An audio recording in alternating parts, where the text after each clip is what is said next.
Behind me is the Honda NT1100, which I first reviewed in April of last year, so I thought it was about time that I revisited it.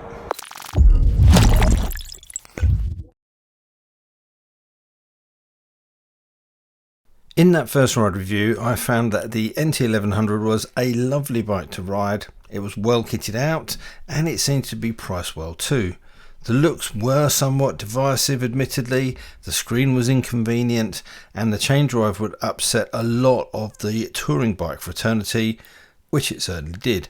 But overall, it was a fine new model in the Honda range. However, it's always nice to come back to a bike that you've reviewed in the past.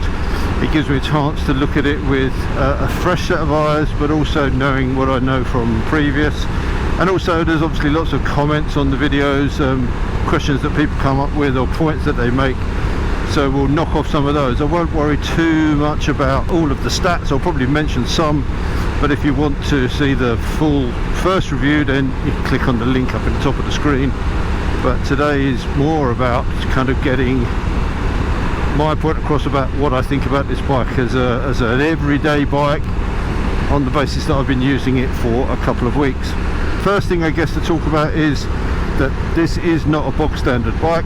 It comes with a lot of parts as standard. You have this lovely TFT screen with Apple CarPlay or Android Auto, heated grips, a centre stand, 5 riding modes. There's a whole list of stuff that I'll put on the screen that comes as standard with this. But in addition to that, this bike is fitted with the Voyage pack. You get a 50-litre top box, an internal bag for that, you get a colour coordinated bit that goes over the top of that, you get front fog lamps, you get the comfort seat for the rider and the passenger, comfort foot pegs, which is a slightly wider, better platform for the pillion, and a couple of other bits and pieces. That's a pretty good pack if you're going to go touring. It gives you tons of storage space. You can get a helmet in that top box easily. It's £1,645 to add all of that.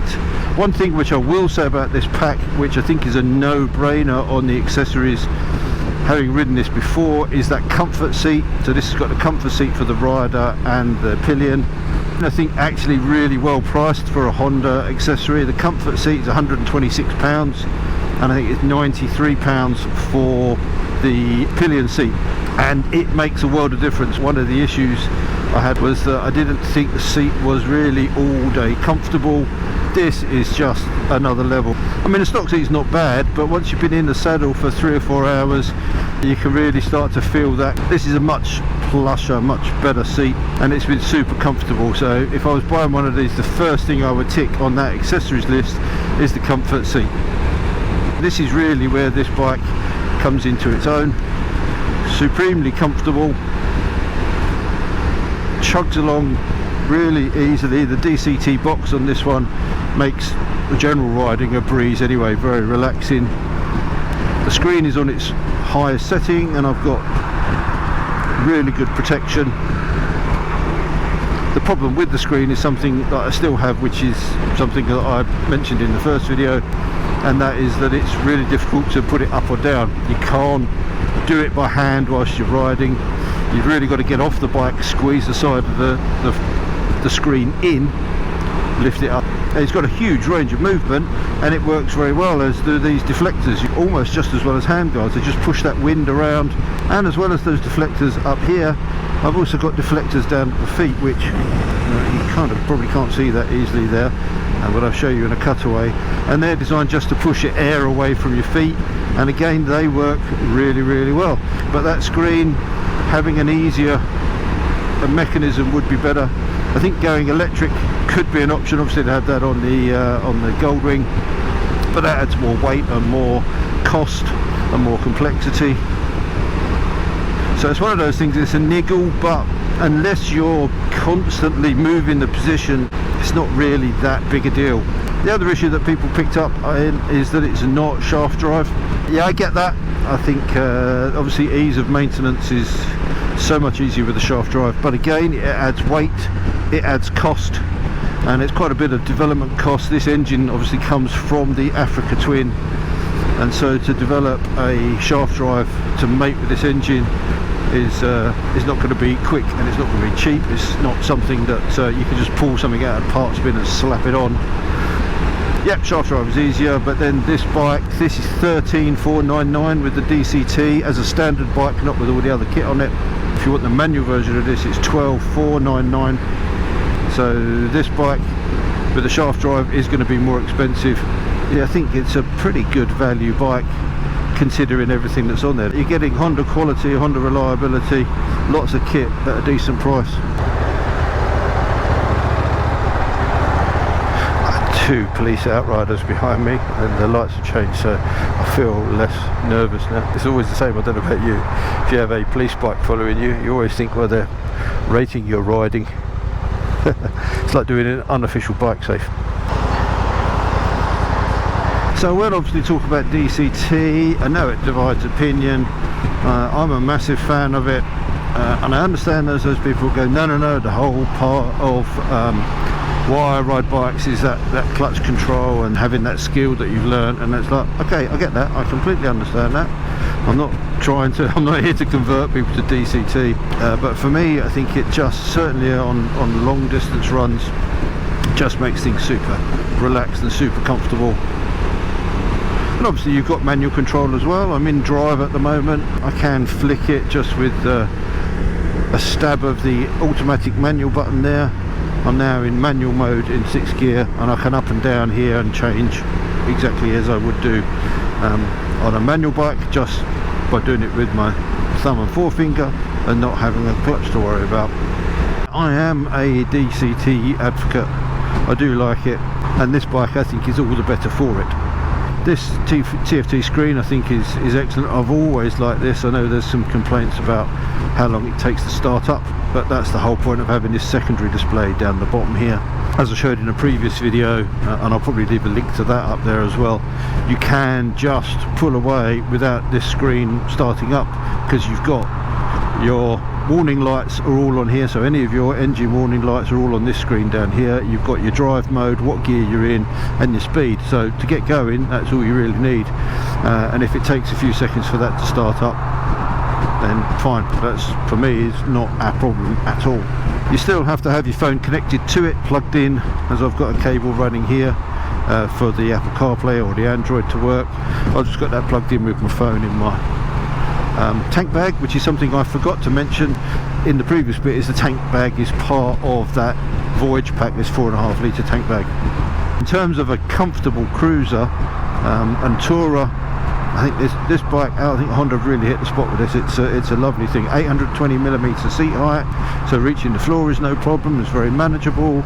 You've got a 20 litre tank, so you get a decent range, couple of 100 miles out of that. Now the power figures on this bike are pretty decent. We've just got just over 100 horsepower and about the same in terms, I think it's 104 newton meters of torque, and that torque comes in very low, which is kind of what you need for this type of bike. It's not the fastest bike in the world, but it actually does tick along really quite nicely. You've got plenty of grunt for overtakes. Just as I'd started to wax lyrical about how nicely the NT1100 rides, unbeknownst to me, the GoPro had succumbed to the cold and had shut down. When I made my next stop, I also realised that my portable power pack was still at home on the kitchen table. What an amateur. In the time that I've been riding the NT1100, I've been impressed by its practicality, the smoothness of that engine, the very usable power. Do I think it needs more? Actually, no, I don't think it does. I think Honda have hit the sweet spot with this in terms of usability, frugality and practicality.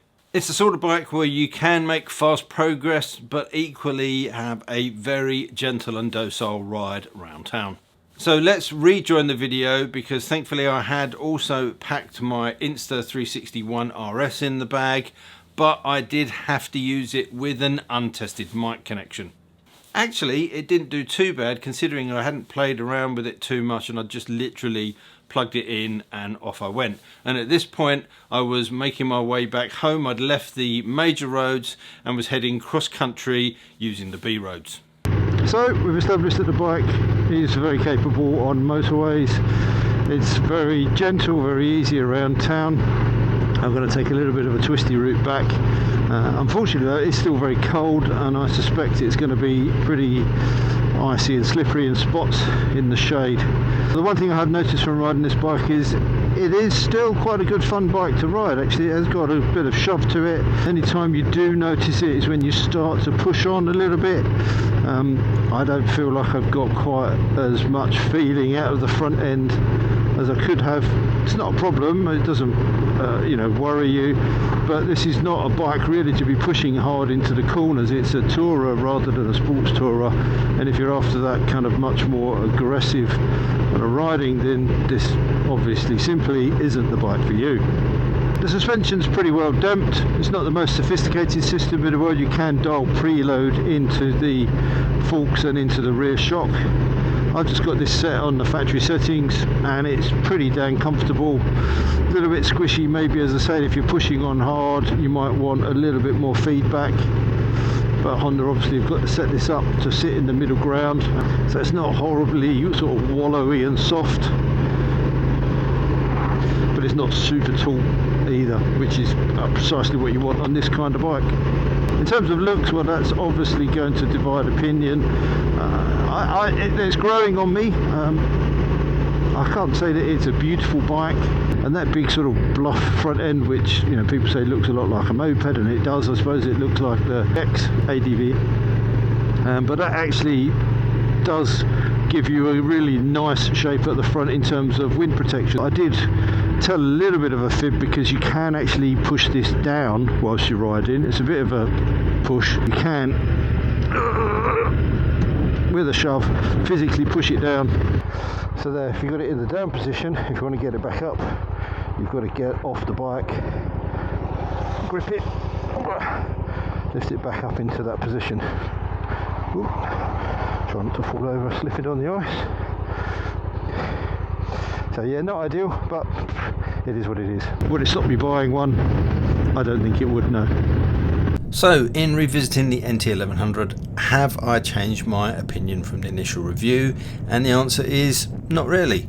If anything, I like the bike more, having been able to spend a longer amount of time on it. As a Grand Tourer, I think it comes with everything you need, and if the screen and chain drive aren't a worry for you, it could be just the perfect bike.